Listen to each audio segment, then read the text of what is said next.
बिस्मिल्लाहिर्रहमानिर्रहीम, अस्सलाम वालेकुम। नाज़रीन, दुनिया भर में बिलखुसूस यूरोप और अमेरिका में कोरोना वायरस की दूसरी लहर से नए मुतासरीन और अमवात में मुसलसल इजाफा देखा जा रहा है। जबकि पाकिस्तान की बात की जाए तो यहाँ कोरोना केसेस में कुछ हद तक कमी देखी जा रही है। जिंदगी पहले की तरह तो नहीं रही, मगर आहिस्ता आहिस्ता मामूल पर आ रही है। दुनिया भर में वैक्सीन लगने का अमल प्रायोरिटी बेसिस पर शुरू हो चुका है, लेकिन पाकिस्तान में आम आदमी के लिए वैक्सीन का ऑर्डर तो नहीं दिया सरकारी सतह पर, लेकिन इत्तलात ये है कि हुकूमत ने हेल्पलाइन कायम कर दी है। सिंध में 14 वैक्सीनेशन सेंटर कायम किए गए हैं। अब तक चाइनीज वैक्सीन पैरामेडिकल स्टाफ को भी लग रही है और रशिया ने भी अपनी वैक्सीन की ऑफर की है। अब सवाल यहाँ ये है कि कोरोना जो कि मुस्तकिल म्यूटेनाइजेशन के अमल से गुजर रहा है, वैक्सीन इस वबा से बचने के लिए फ्रूटफुल साबित होगी? हुकूमती सतह पर क्या इकदाम हो रहे हैं, खासतौर पर केसेस में कमी की वजूहात क्या हैं? आज के शो में इन्हीं तमाम चीज़ों पर बात करेंगे। मैं अपने मेहमानों का तारुफ करा दूं। डॉक्टर बारी सरबराह इंडस अस्पताल मेरे साथ मौजूद है, डॉक्टर अब्दुल गफूर मौजूद हैं जो कि जनरल सेक्रेटरी हैं PMA के, और साथ साथ WHO से member provisional communication task team भी है, ये उसके मेंबर है। डॉक्टर बारी साहब, थैंक यू सर, आपने ज्वाइन किया। इस वक्त करंट सिचुएशन क्या नज़र आ रही है ग्राउंड पर डॉक्टर साहब, क्योंकि जो हमें केसेस हैं वो काफ़ी हद तक कम होते हुए नज़र आ रहे हैं, क्या ऐसा ही है? ये कम तो थोड़ा हुआ है, लेकिन एक प्लेटो है। अभी बीच में कभी एक स्पाइक आता है 1-2 दिन में, लेकिन जनरली एक प्लेटो की तरफ आ गया है। अब होपफुली इंशाल्लाह ये इसका डिक्लाइन की तरफ जाएगा। ठीक है, तो डॉक्टर अब्दुल गफूर साहब, आप भी जरा इस चीज़ को कंफर्म कर दें कि इस वक्त चूंकि हमने देखा कि एक सेकेंड वेव थी, वेरिएंट वेव थी, बड़ा कह रहे थे कि दूसरी वेव जो है वो ज़्यादा खतरनाक होगी, स्पेशली अमेरिका यूरोप में देखें क्या हाल है। लेकिन सर वजह क्या है कि ये जो वैक्सीन, ये जो सेकेंड वेव आई है जो कि मुस्तकिल म्यूटेनाइजेशन के अमल से गुजर रहा है, ये उस तरह नुकसानदेह नहीं रहा पाकिस्तान के लिए? अब्दुल गफूर साहब,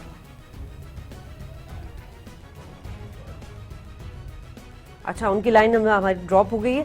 डॉक्टर बारी साहब, आपको क्या लगता है कि मतलब क्या वाकई पाकिस्तान ने उस लेवल पर काम किया है, इतना प्रिकॉशंस लिए हैं? आवाम को आप देखें तो वो तो लगता ही नहीं कि कोरोना को मानते भी कि वो एग्जिस्ट करता है, लेकिन वजह क्या रही कि अमेरिका यूरोप के मुकाबले में पाकिस्तान में इस तरह से ये वायरस नुकसानदेह साबित नहीं हुआ जो सेकेंड वेव है? देखें, एक दूसरी चीज, एक बात, हमारी यंग पॉपुलेशन होने की वजह से हमें फायदा तो पहुंचा है डेफिनेटली, कि यंगर पॉपुलेशन होने की वजह से फायदा पहुंचा है। दूसरा, हमारा जो है ना, ये बड़े शहरों तक महदूद रहा है, रूरल एरिया में नहीं गया है, ये स्प्रेड नहीं हुआ है, तो इसकी वजह से भी है। और दूसरा ये कि ये अल्लाह ताला की मेहरबानी भी है कुछ पाकिस्तान के ऊपर, और कुछ इस वजह से भी है। और वैसे तो अगर आप देखें कि एहतियाती तदाबीर तो आप भी देखते हैं, मैं भी देखता हूँ, पूरे कोई भी ऐसी SOPs पे अमल नहीं हो रहा है। लेकिन ये है कि डेफिनेटली, और ये एक जो इसमें आप थोड़ी सी सिवेरिटी जो है ना, इसकी जरा ज्यादा है वैसे, क्योंकि हॉस्पिटल्स में इस वक्त उसकी वजूहत भी यही है कि हॉस्पिटल में वो पेशेंट आ रहे हैं जो कि ये इब्तदाई वाले जो माइल्ड केसेस थे वो तो घरों पे ट्रीट कर रहे हैं, माइल्ड टू मॉडरेट, तो वो जब थोड़ा सा सीरियस होते हैं फिर हॉस्पिटल आते हैं, तो इस पर आपके पास IDU और ICUs पे लोड ज्यादा है। और इसी वजह से आप देखिए कि अमवात काफी हैं, मतलब अमवात का एक तकरीबन 40-50, 60, 70 के करीब रही है। कुछ दिनों में 1-2 दिन में ज्यादा भी हो गई। इसी वजह से कि जब आप IDU ICU में ज्यादा मरीज हैं तो वो उनमें एक दफा वेंटिलेटर पे ज्यादा जो है ना, जो मरीज चला जाता है तो उसकी रिकवरी इतनी अच्छी नहीं है जितनी बाकी की वेंटिलेटर में न चाहे। ठीक है, डॉक्टर अब्दुल गफूर साहब, सर आप क्या बताएंगे कि वाकई पाकिस्तान में इस वक्त हम देख रहे हैं कि गवर्नमेंट भी क्लेम करती है कि जी केसेस में कमी हो गई है, और अगर कमी हुई है तो वजूहात क्या है? क्या हमारे, जैसे डॉक्टर बारी ने कहा कि हमारे पास ब्लेसिंग है अल्लाह की तरफ से कि हमारे यंगस्टर्स भी ज़्यादा हैं, मुल्क में 60% से ज़्यादा जो है वो यूथ है हमारी, उनका immune system as compare to एक एजड आदमी के मुकाबले में बेहतर होता है, क्या यही वजूहात है? अस्सलामुअलैकुम, बहुत शुक्रिया आपका। बहरहाल जो बात बारिश साहब ने की है बिल्कुल सही है, उसमें कोई गलत बात नहीं। अल्लाह चला रहा है और मुल्क भी अल्लाह ताला चला रहा है, तो हमें भी अल्लाह ताला चला रहा है। बाकी जो केसेस की आप बात कर रही हैं, इस वक्त बहुत सारे केसेस ऐसे भी हैं, बारिश साहब जो बात कर रहे थे कि ढेरों ढेरे उसमें कमी है, क्योंकि मैं इस वक्त जो है एक सबसे जो पसमानदा डिस्ट्रिक्ट का सरकार का वहाँ से निकला हूँ और मैं इस वक्त ट्रेवल कर रहा हूँ। तो हम कोविड पे जो ना डॉक्टर्स के पैरामेडिकल स्टाफ को, हमारे इस वक्त जो डॉक्टर्स से सबसे ज्यादा सफर कर रहे हैं, जो सप्ताह जो है ना वो हमारे डॉक्टर्स, वो डॉक्टर्स जो बहुत ही एक्सपर्ट थे अपने डिपार्टमेंट में, वो अपने शहीद हुए हैं। तो हम कोशिश कर रहे हैं कि हम ज्यादा से ज्यादा लोगों को अवेयर करें और वहाँ के हमारे जो पैरामेडिकल स्टाफ है उनको ट्रेनिंग करें। तो मैं वहीं से आ रहा हूँ, तो मुझे उस इलाके में भी बहुत सारे ऐसे स्टोरी जो है ना वो सुनने को मिली है कि फलां जो है ना घर में 3 लोग जो है ना वो बेचारे इस तरह से थे, फिर उनका एक बंदा मर गया, फिर कुछ दिनों के बाद दूसरा मर गया। तो बहुत सारे केसेस ऐसे हैं जो रिपोर्ट ही नहीं हो रहे। रिपोर्ट न होने की वजह से भी हमारे पास यही है कि हमारे जो देश का रेट है वो कम है। दूसरी बात ये है कि यंगस्टर जरूर है हमारे पास, ये खुशकिस्मती भी है हमारी। तो आप वैसे बदकिस्मती ये है कि हमारी जो लाइफ है वो इतनी लंबी नहीं है जैसे इटली में थी या किसी और ममालिक में जो है वो उनका है तनासुब। तो हमारा रेशो जो यंगस्टर का ज्यादा है, हमारी जो लाइफ है वो 60 के बाद जो है हम वैसे ही निकल सकते हैं। तो अल्लाह की तरफ से भी है और हम अपनी जो गवर्नमेंट है उसकी जो एक स्ट्रेटजी है उसकी वजह से भी है। ठीक है। अच्छा डॉक्टर बारी साहब, अक्सर एक सवाल मेरे जहन में आता है कि क्या वजह रही कि हमारी जो हेल्थ सिस्टम है वो भी आप देखें कि बिल्कुल सिफर है, यहाँ पे लोगों में अवेयरनेस भी नहीं है, कोई प्रिकॉशन भी नहीं करते हैं। लेकिन यूरोप में और अमेरिका में हम देखते हैं कि बहुत ज़्यादा हाइजीन लोग हैं, वो अपनी डाइट का बड़ा ख्याल रखते हैं, हेल्थ का बड़ा ख्याल रखते हैं, वहाँ पे हेल्थ सेटअप भी बहुत अच्छा है, लेकिन वहाँ पे ये कैजुअल्टीज ज़्यादा हुई हैं। उसकी वजह क्या है? देखिए, एक तो ये है कि हमारे यहाँ लोग वैसे ही इतना एक्सपोज होते हैं इतनी गंदगी को, इतनी ज्यादा गंदगी को एक्सपोज होते हैं कि हमारे अपनी इम्यूनिटी वैसे ही ज्यादा होती है। और देखिए भी हमने भी ये देखा कि हमारे ज्यादातर इस वक्त जो है ना एफ्लुएंट लोग ज्यादा अफेक्टेड हुए थे। अब गरीब जो इलाके थे जो कि कंजेस्टेड भी हैं, वहाँ पर लोगों का इफेक्ट होना कम हुआ है। ये वो जो वजह नजर आती है, वैसे तो बाकी तो कोई ऐसी चीज नहीं है। ठीक है अब्दुल गफूर साहब, अब चूंकि तालीमी इदारे भी खुल रहे हैं, मतलब आपने मुझे बताया कि कुछ रिपोर्ट्स भी उस तरह नहीं हो रहे कि सही स्टैट्स हमारे सामने आए। अब ये जो हुकूमती सतह पर इकदाम लिए जा रहे हैं, आप डॉक्टर हैं, जनरल सेक्रेटरी भी हैं PMA के, आप समझते हैं कि ये ठीक किया जा रहा है, तालीमी इदारे खोले जा रहे हैं, नॉर्मल जिंदगी हो रही है? जो रीजन है उनके क्या है वो ये है कि बहुत सारे केसेस जो होते हैं वो 5 इयर्स के अब तो हो रहे हैं, लेकिन इसके 5 साल से कम उम्र के बच्चों में कम हो रहे हैं। एक तो ये लाजुक है कि उस वजह से, लेकिन आप तो पूरी जो है यूनिवर्सिटी डायरेक्ट से लेकर मिडिल स्टैंडर्ड प्राइमरी सब कुछ जब मैदान में लेकर आ जाएंगे एक मरतबा, तो मेरे ख्याल में ये मसला फिर बढ़ेगा। उसकी वजह ये भी है कि अगर ये हम मान भी लें कि छोटे बच्चों में जो है ये केसेस नहीं होते, तो किसी न किसी तरह से वो कैरी करते हैं और वो घर में जाके अपने माँ बाप को जरूर नुकसान पहुंचाते हैं, वो उनको देते हैं। जब वो वहाँ देखे तो वो अगर माँ बाप ही नहीं रहे तो वो फैमिली किस तरह से जो है उस बच्चों को जो संभाल पाएगी। तो ये भी एक अलमिया होगा, अल्लाह न करे ऐसा हो। हम पहले भी बात कर चुके हैं कि इसके लिए SOP से अमल करना बड़ा ही मुश्किल है, क्योंकि हमारे मुल्क में कानून तो बहुत अच्छे बनते हैं लेकिन इम्प्लीमेंटेशन का बहुत बड़ा नुकसान है। तो जब इसी सूरत हाल है तो मेरे ख्याल में इस वक्त ये ऐलान करना, और वैसे भी आपने देखा होगा ऐलान गवर्नमेंट करे नहीं करे, यहाँ पे हम मजमा लगता रहता है रोजाना, या पॉलिटिकल हो या कुछ और हो। तो ये एक हमारे लिए खुशकिस्मती है कि हम इन चीजों को बहुत ही कम जो है ना वो वजन देते हैं, कम सोचते हैं इसके बारे में कि ये चीजें जो है बहुत खतरनाक हो सकती है हमारे लिए। ठीक है डॉक्टर बारी साहब, वैक्सीन के ऊपर हम आ जाते हैं। अब दुनिया भर में तो वैक्सीन लग रही है, तैयार भी हो चुकी है। पाकिस्तान में जैसा कि पहले मेरा आपसे जब आप मेरे प्रोग्राम में मौजूद थे तो आपने बताया था कि आपने चाइनीज़ वैक्सीन लगवाई है, तो सर उसके बाद का अपना तजुर्बा भी बताएं और इस वक्त क्या वैक्सीन के हवाले से अपडेट्स हैं? देखिए, वैक्सीन की तो इस महीने के आखिर तक, मतलब जनवरी की या फर्स्ट वीक में कोई 500,000 डोजेस तो आ रही हैं जो चाइनीज ने डोनेट की है, चाइनीज गवर्नमेंट ने डोनेट की है। और बाकी ये कि 1.2 मिलियन भी आ जाएगी साइनोफार्म की। और जो गैप ने 4 वैक्सीन को अप्रूवल दे दिया है। तो और एक अच्छी बात ये भी की कि प्राइवेट इम्पोर्टर्स को भी अलाउ कर दिया है कि वो भी इम्पोर्ट कर सकते हैं, ताकि कोई अफोर्ड कर सकता हो, चाहता हो कि। वैसे तो गवर्नमेंट की प्लान ये है और कि वो खुद ही प्रोवाइड करेगी, फ्री करेगी, और खासतौर पर गरीब लोगों के लिए तो डेफिनेटली। और पहला प्रायोरिटी हेल्थ केयर वर्कर्स को होगी, उसके बाद ओल्ड एज वालों को होगी जो कि 65 है। लेकिन आम तक ये पहुंचने में, क्योंकि 220 मिलियन की पॉपुलेशन है, तो ये तकरीबन इस साल के आखिर तक ही सबको मिल सकी। ठीक है, यहाँ पे मुझे एक ब्रेक लेना है और ब्रेक के बाद जो है गुफ्तगू के सिलसिले को यहीं से बढ़ाएंगे।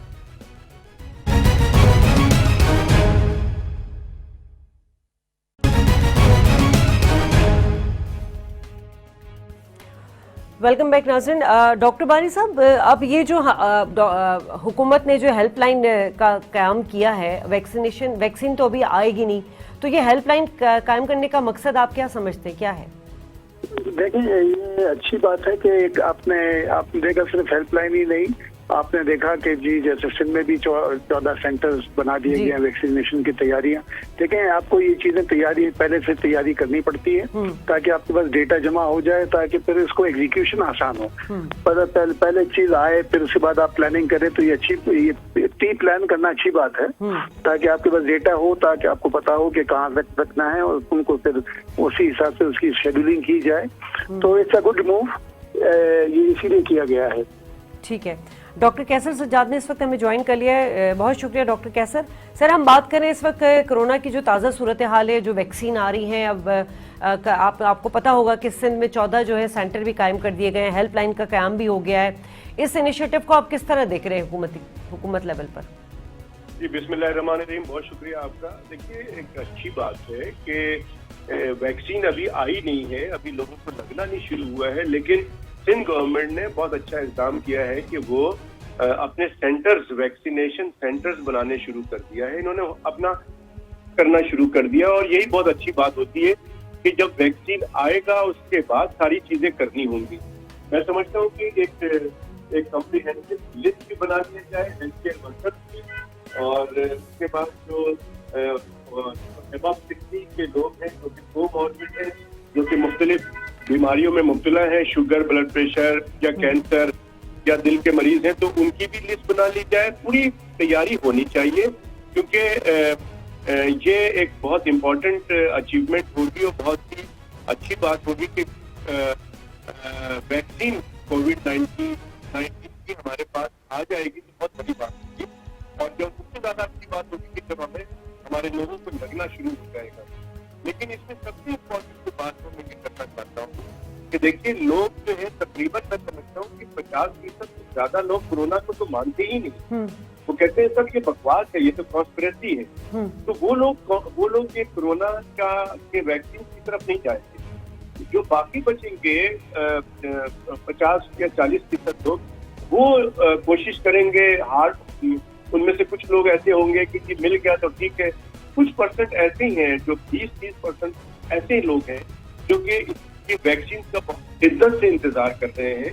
कुछ परसेंटेज ऐसे हैं जो कि मुल्क से बाहर जाके लगवाने के लिए भी तैयार हैं। तो लिहाजा मैं समझता हूँ कि सबसे पहले चाहिए हुकूमत को कि इसकी मैसिव अवेयरनेस दी जाए। और शॉर्ट अवेयरनेस ये है कि जी आप या तो वायरस ले लें या फिर वैक्सीन लगवा लें, या तो वायरस लगवा लें या वैक्सीन लगवा लें, दो में से एक चॉइस करना है। मैं समझता हूँ कि वायरस लगवाना जो है वो खतरनाक हो सकता है, वैक्सीन लगवाना जो है वो सेफ हो सकता है। लिहाजा हुकूमत जो है वो एक मैसिव अवेयरनेस दे लोगों को, कि खासकर उनके इंटरव्यूज दिखाएं, उनकी हालत दिखाएं, जो लोग कोरोना में मुब्तला होते हैं और उनके साथ क्या बीतती है।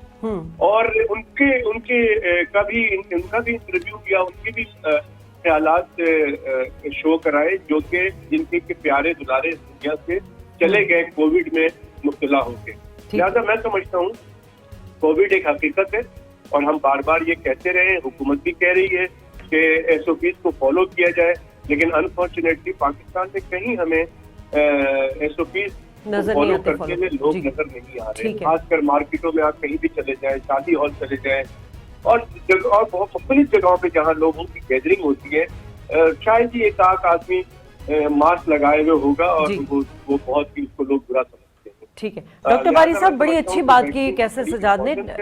और हुकूमत यकीनन उसकी पहले से तैयारी करके रखे, और जितनी जल्दी हो सके वैक्सीन को लाया जाए, प्रोक्योर किया जाए जल्द से जल्द, और लोगों को लगाया जाए।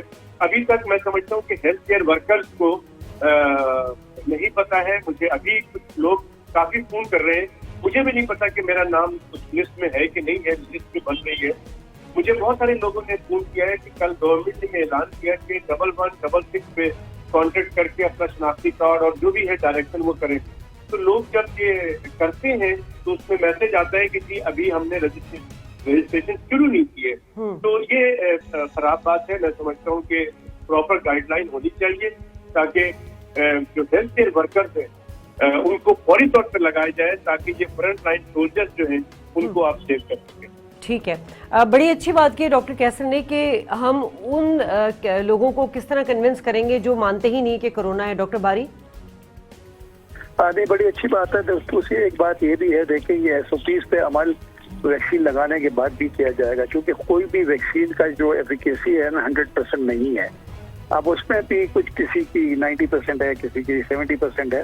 तो ये जो 30% या 10% में कौन होगा ये किसी को नहीं पता है, ठीक है ना, किसको काम करेगी। इसलिए हमको इस वायरस के साथ जीना सीखना है। हमको जो है ना अपने SOPs पे अमल करना है, मास्क को पहनना है, सोशल डिस्टेंसिंग को रखना है और बहुत ज्यादा बिला जरूरत गैदरिंग्स में नहीं जाना है। ये अभी जब तक इसके लॉन्ग देखें, अभी भी ये सारी वैक्सीन जो है ना ये इमरजेंसी यूज के लिए अप्रूव हुई है, क्योंकि शॉर्टर ड्यूरेशन के अंदर किया गया था। जी, नहीं तो इसका लॉन्ग प्रोसेस होता है।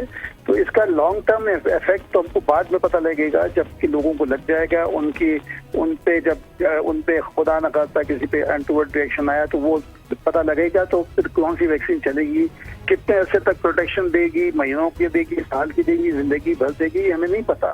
तो इसलिए पहले 2 साल हमको बहुत एहतियात के साथ रहना होगा। हमारा अगले 2-3 साल हमें जिंदगी को अपने इसके साथ जीना सीखना होगा। और जिन लोगों को जो नहीं मानते इस चीज को, और ये होगा, देखिए वैक्सीन भी नहीं लगाएंगे बहुत सारे लोग, वो इसलिए नहीं लगाएंगे तो गवर्नमेंट को इसके ऊपर कुछ करना पड़ेगा, कोई एक रेगुलेशन बनानी पड़ेगी, क्योंकि ये सिर्फ आप अपने लिए। डॉक्टर बारी साहब, आज तक पोलियो के कतरे पिलाने पे तो कितनी रेजिस्टेंस होती है, आपको ये भी पता है। तो ये मुझे पता है, इसीलिए मैं कह रहा हूँ, क्योंकि ये जो है ना बात ये है कि ये सिर्फ आपकी प्रोटेक्शन नहीं है। आप नहीं लगाते तो आप डेंजरस है लोगों के लिए, बाकियों के लिए है। तो सब कुछ इस किस्म का भी कोई रेगुलेटरी मैकेनिज्म भी डेवलप करना पड़ेगा इसकी।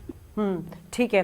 तो डॉक्टर कैसर, अब जैसे डॉक्टर बारी ने बताया कि ये वैक्सीन लगने के बाद भी ये नहीं कि आप बिल्कुल आपको कोरोना हो गई नहीं, वो जो SOPs हैं उनको फॉलो करना पड़ेगा। तो सर इसके लिए आप क्या समझते हैं कि किस तरह पब्लिक सर्विस मैसेज देना चाहिए? देखिए, ये बात बिल्कुल डॉक्टर बारी जैसे कह रहे हैं, ये तो अभी बहुत कुछ पता करना है, क्योंकि नया वायरस है। नए वायरस के खिलाफ वैक्सीन तैयार हुई है। अभी कुछ नहीं पता कि ये जो वैक्सीन है इसकी एफिकेसी 3 महीने की है, 6 महीने की है, 1 साल की है, क्या साल में 1 दफा लगेगा, साल में 2 दफा लगेगा, या हर 2 साल के बाद लगेगा। ये तो अभी डिसाइड होना है। और इसकी एफिकेसी भी डिफरेंट वैक्सीन बनाने वाले डिफरेंट बातें कर रहे हैं। कोई कह रहा है कि 90% हमारी एफिकेसी है, कोई कहता है 70% है।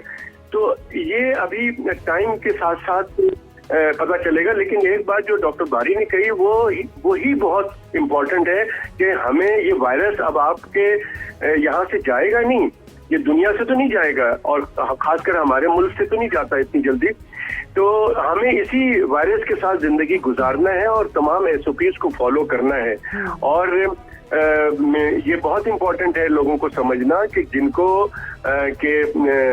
ये अपना कारोबार करते हैं, जिनको कि अपनी रोजमर्रा की जिंदगी, रोजगार, ये सब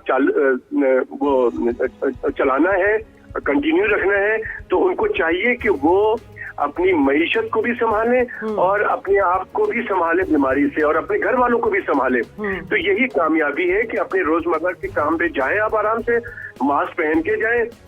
जब लोगों में हो तो मास्क जरूर पहने। आप कम से कम 6 फीट का फासला रख के गुफ्तगू करें, खड़े हो, काम करें, और हो सके तो बार बार साबुन के साथ अपने हाथ को धोएं, ताकि अगर साबुन और हाथ नहीं है तो उस वक्त तक आंख और नाक को टच ना करें, क्योंकि ये जो है आपके हाथ के जरिए आपके आंख में और नाक में जाएगा तो वहां से ये एब्जॉर्ब हो जाएगा।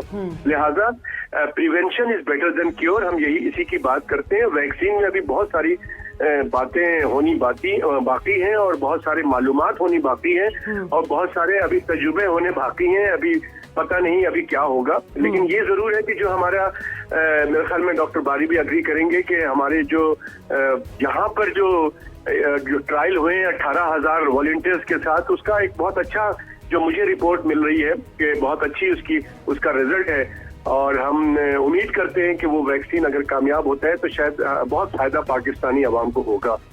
ठीक है। अच्छा डॉक्टर बारी साहब, अब पाकिस्तान में क्या है, क्या पाकिस्तान को अपनी वैक्सीन बनाने के लिए कितना टाइम लग सकता है, और क्या हमारे यहाँ काबिलियत है ऐसी? काबिलियत तो है, लेकिन अभी टाइम लगेगा, क्योंकि उसके लिए इंफ्रास्ट्रक्चर बनाना, फिर उसकी क्वालिटी एश्योरेंस करना, उसमें भी टाइम लगेगा। अभी इतनी जल्दी हम नहीं कर सकते। वो फिर ये पहले जो NIH बनाया करती थी वैक्सीन, यहाँ पर बना करती थी, अनफॉर्चुनेटली इदारों को तबाह किया गया। अब दोबारा उसके ऊपर रिवाइवल पे काम हो रहा है। अल्लाह करे कि जल्द उसको रिवाइव किया जाए और इसकी किया जाए, क्योंकि देखें अब तो जिंदगी दुनिया में, जब सारी दुनिया में इस वक्त सूरत हाल है कि सप्लाई एंड डिमांड का मसला है कि सारी दुनिया को चाहिए। जिसके पास पैसा है उसको जल्दी चाहिए, जो उसने एडवांस पेमेंट किया उसको पहले मिलेगा।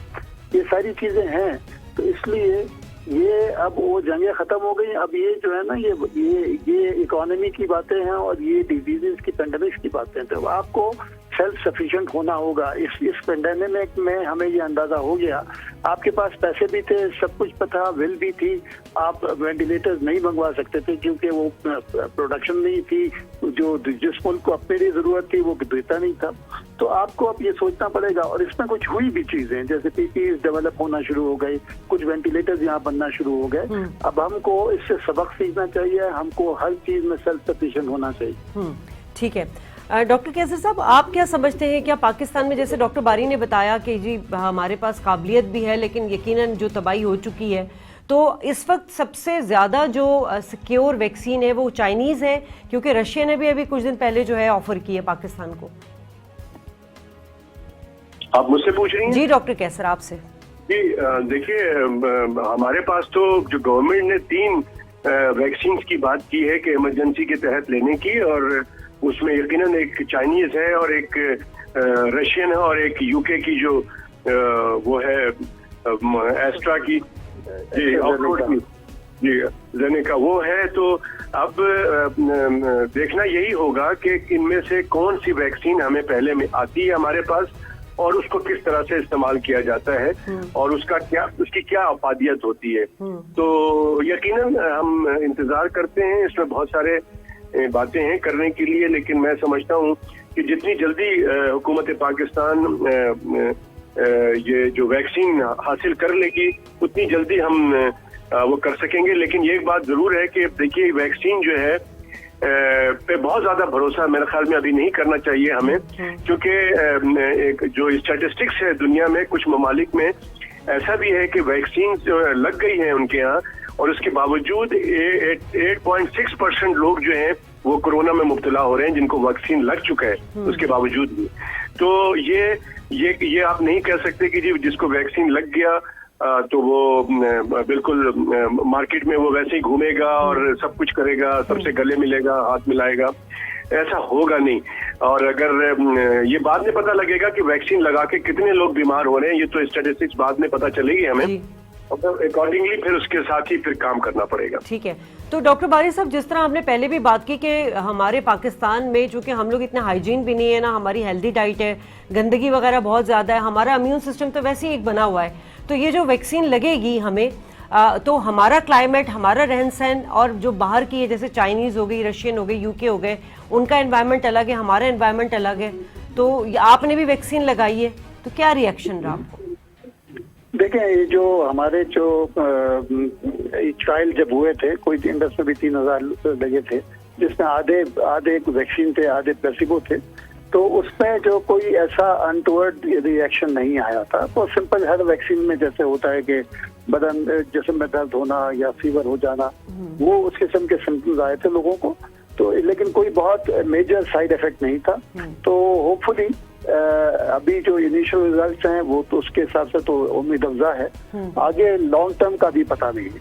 ठीक है। डॉक्टर कैसर साहब, शॉर्टली बता दीजिएगा कि ये तो आपने बता दिया जो SOPs हैं, अब कुछ लोग हर्बल पे भी जाते हैं कि अदरक का इस्तेमाल हो और कहवा पिए, स्टीम लिए, क्या ये चीजें भी अपनी जिंदगी में शामिल कर लें?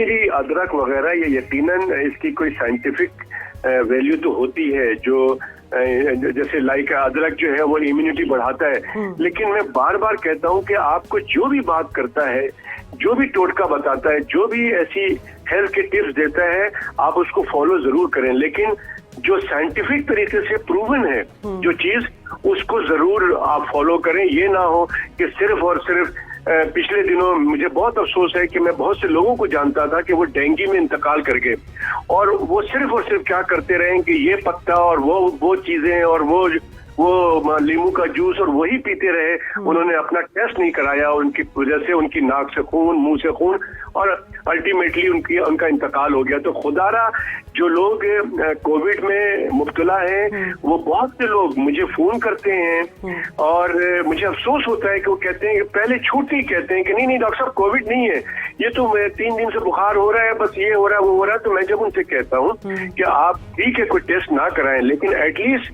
आप घर पे अपने आप को रेस्ट करें। तबीयत ज्यादा खराब होती है तो या तो डॉक्टर्स को जो आपके करीब है उनसे राब्ता करें या मुझसे फोन कर राब्ता कर लें, और हो सके तो टेस्ट जरूर करा लें ताकि आपको पता लग जाए कि आप कहाँ खड़े हैं।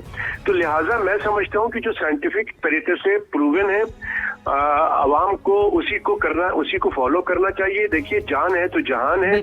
बहुत से लोग बाद में, मैं जानता हूँ बहुत से लोगों को कि जिनके वालिद चले गए, जिनकी वालदा चली गई, जिनके भाई चले गए, जिनकी बहनें चली गई, वो इस वजह से कि उन्होंने इसको एक्सेप्ट नहीं किया।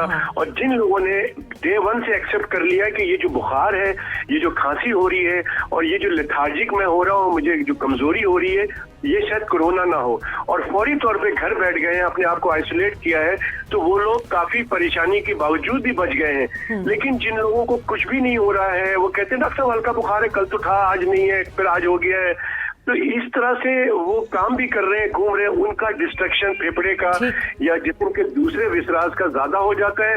और जब वो ज्यादा सीरियस होते हैं तो हॉस्पिटल पहुंचते हैं, तो फिर हॉस्पिटल में जो है वो उनका इलाज इसलिए बहुत मुश्किल हो रहा होता है संभालना उनको, क्योंकि ऑलरेडी वो खराब करके आ चुके होते हैं। तो लिहाजा मैं समझता हूँ कि फौरी तौर पे जैसे ही शुरुआत हो वो उसकी डायग्नोसिस करें, और जो साइंटिफिक तरीकेकार है वो डॉक्टर बताएगा आपको, जो क्वालिफाइड डॉक्टर है, उसके मशवरे पे अमल करें। ठीक है डॉक्टर बारी साहब, आपका बहुत शुक्रिया। डॉक्टर कैसर सज्जाद, आपका भी बहुत शुक्रिया, आपने प्रोग्राम के लिए वक्त दिया। नाज़रीन, 1940 के बाद से अब जो बहुत बड़ी वबा आई और उसने सबसे ज़्यादा हलाकतें और जाँ भाग हुए लोग, वो यही कोविड-19 ही पेंडेमिक है। इसलिए एहतियात बहुत ज़रूरी है। आप अपना खुद एहतियात करेंगे तो आप बचे हुए रहेंगे। प्रोग्राम से इजाज़त दीजिए, अल्लाह ने के बाद।